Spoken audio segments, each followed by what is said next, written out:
Ahora vamos ya con ese asunto que les hemos adelantado y que hemos abordado hace un ratito en nuestra tertulia. Por una ley justa, es una campaña que reclama el endurecimiento de las sanciones a conductores por atropellos a ciclistas en carretera.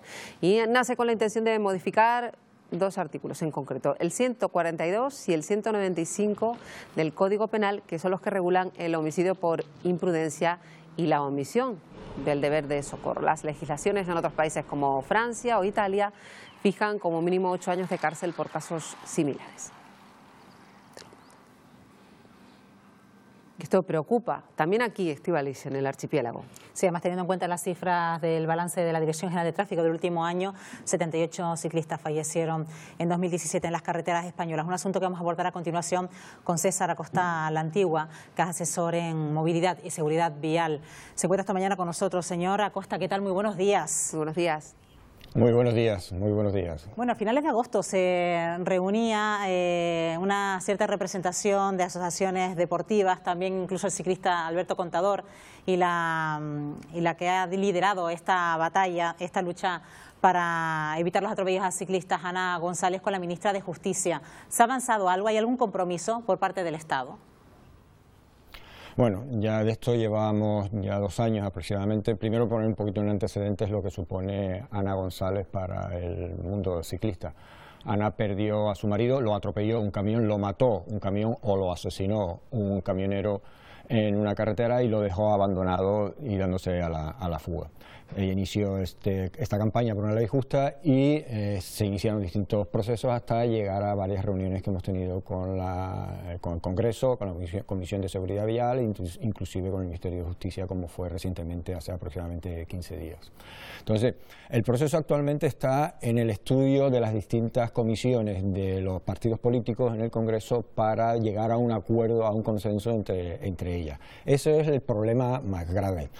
Justicia parece estar claro, que lo tienen claro según lo que se ha arrojado de la entrevista de estos hace 15 días, pero todavía los partidos políticos son los que tienen que poner de su parte para que esto sea modificado. Como bien decía, el artículo 142 y 195, que actualmente son los más llamativos, aunque en el Código Penal hay que hacer un cierto cábala algunas veces porque tocar algo es como un puzzle, hay que modificar otros articulados más, pero esos son los dos principales que se tienen que modificar.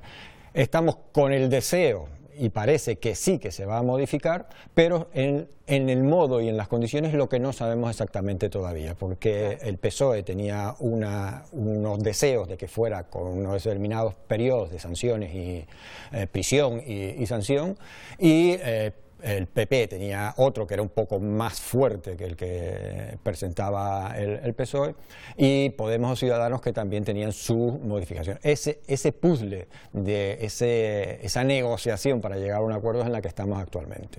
Señora Acosta, hay mucha gente que todavía se plantea si es verdad que corren tanto riesgo las personas que van haciendo ciclismo por las carreteras de Canarias. Usted puede atestiguar, además, por propia experiencia, que sí que corren riesgos, ¿verdad? Bueno, vamos a ponerlo todo en su justa medida. La bicicleta no es un riesgo, no es un ejercicio de miedo. Claro. El que genera el miedo en la carretera es el automóvil, no el ciclista. Entonces, donde hay que hacer el esfuerzo sobre los automovilistas, sobre los conductores, no sobre el ciclismo, porque si trasladamos esto a la opinión pública, y nos están oyendo actualmente muchos padres con sus hijos que les gusta la bicicleta o que se desean desplazarse al colegio en bicicleta, lo que estamos desincentivando ese deseo. Yo en este caso, y válgame la personificación, soy un ejemplo. El pasado jueves fui atropellado por un automóvil en una rotonda. En las rotondas, que son el gran desconocido del automovilista. Es de los 5 atropellos que he tenido en 30 y un poquito más de años que llevo montando en bici, 4 han sido en rotondas, ¿no? Pero no quiero trasladar, estamos hablando de 30 años, ¿no? 6 atropellos, no quiero trasladar, y aquí continuamos, también es cierto, ¿no? No queremos trasladar que haya un miedo por montar en bicicleta, es todo lo contrario, es un beneficio para todos. La bicicleta genera beneficios, no solo al que la la usa, que se traslada, sino al resto de la sociedad. Mejores ciudades, un servicio sanitario que nos va a generar el ahorro para todos, porque ese usuario de la bicicleta posiblemente físicamente está mucho mejor y por tanto no va a tener que visitar a los servicios sanitarios en mucho tiempo. Entonces el medio ambiente, el aspecto del medio ambiente, la contaminación atmosférica, los ruidos, todo esto va a generar un beneficio para todos. Por eso tenemos que incentivar el uso de la bicicleta. ¿Y ha logrado captar en la sociedad esa distancia del 1,5 metros? Porque muchos se desesperan cuando pasa determinado tiempo, algún que otro kilómetro, y se encuentra detrás un ciclista y quiere adelantar. ¿Se es impaciente en la carretera por parte del conductor que va a las manos de un volante? Como en la farmacia tenemos de todo, ¿no? Entonces, la mayoría de las veces el conductor es respetuoso, en una mayoría de las veces. Lo malo es que el conductor irrespetuoso, el resultado puede ser muy lesivo, ¿no? Muy grave. Pero en general sí que respiramos un mejor entendimiento, Lo que pasa que el automóvil ve a cualquier objeto en la calzada, lo considera como un estorbo para su velocidad. Se llame bicicleta, se llame peatón, se llame camión, se llame taxi que para donde quiera o se llame guagua, porque él desea mantener una velocidad y eso es un estorbo. Entonces tienen que comprender que el adelantar a un ciclista primero que nada no tarda más de 15 segundos, 20 segundos. En muchas ocasiones el propio ciclista le puede ayudar y además lo incentivamos mucho esto desde las asociaciones, de las federaciones, incentivamos en esta empatía que tiene que haber, porque entendamos que siempre casi todos los ciclistas son conductores, pero casi ningún conductor es ciclista. Entonces, la opinión, como antes estábamos oyendo en los invitados que tenían en su mesa, estábamos oyendo en algunos casos que hay un desconocimiento de lo que significa montar en bici. E inclusive, como vemos ahora mismo, dos ciclistas en paralelo, hay un desconocimiento de la propia ley. Se permite ir en paralelo. E incluso en pelotón, siempre en fila de a dos, siempre que no se generen aglomeraciones y los arcenes sean transitables. Otro problema, porque el conductor sí que puede considerar un arcén transitable para su coche, pero es que una bicicleta tiene 2 centímetros de anchura en su rueda y ese arcén que considera que es transitable para la bicicleta no es transitable. Entonces, lo que vamos a esperar 15 segundos, 20 segundos es a poder adelantar, no más.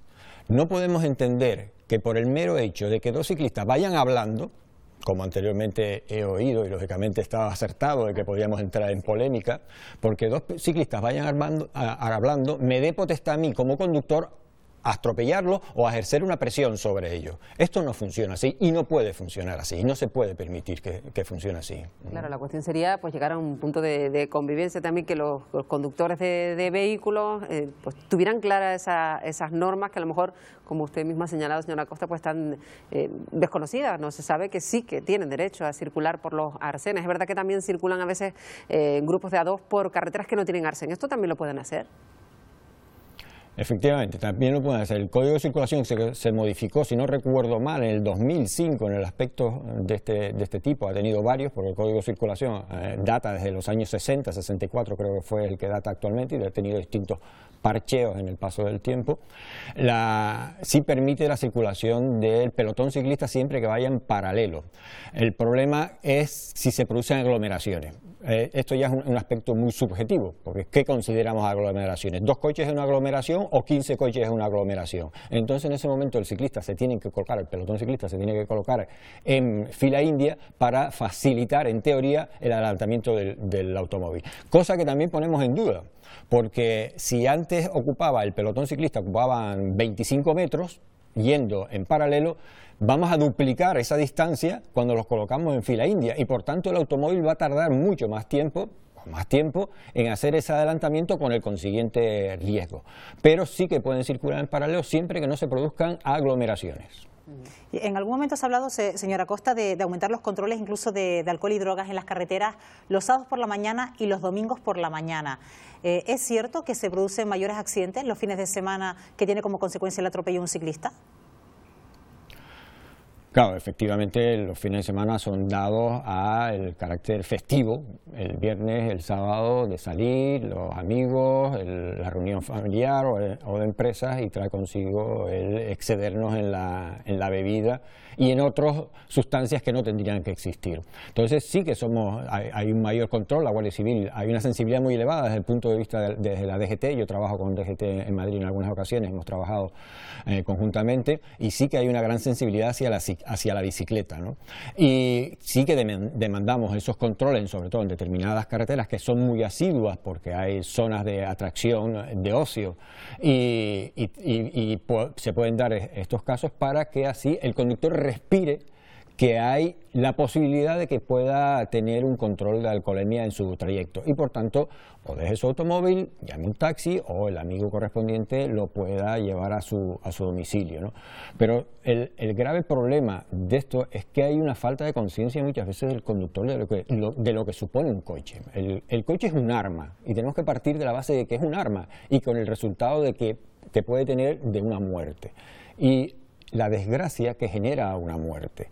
Es como en la carretera, muchas veces vamos en coche, vemos un accidente, se crea este efecto llamada de mirar, morboso, o a ver qué sucede. Durante los próximos 5 minutos aflojamos un poquito el pie en el acelerador, pero a continuación volvemos a lo mismo, ¿no?